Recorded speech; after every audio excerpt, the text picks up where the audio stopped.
गुरुर्ब्रह्मा गुरुर्विष्णू गुरुर्देव महेश्वरा गुरु साक्षात परब्रह्म तस्मै श्री गुरुवे नमः.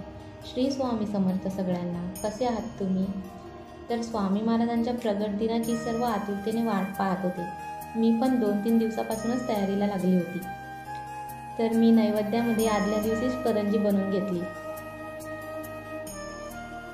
त्यानंतर सकाळी लवकर उठून आलूची भाजी आणि पुरी बनवली.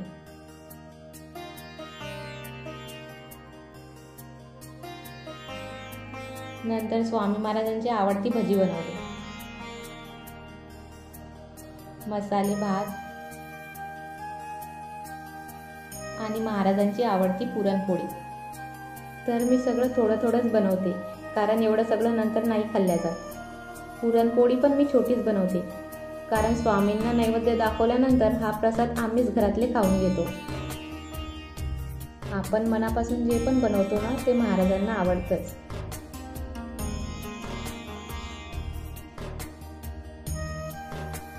पापड कुरडई पण तळून घेतले.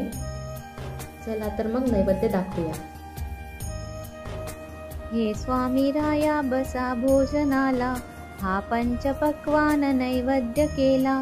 पुरणाची पोळी तुम्हा आवडीची, लाडू करंजी असेही खव्याची. डाळिंब द्राक्षे फळे आणि मेवा, हे केशरी दूध घ्या स्वामी देवा.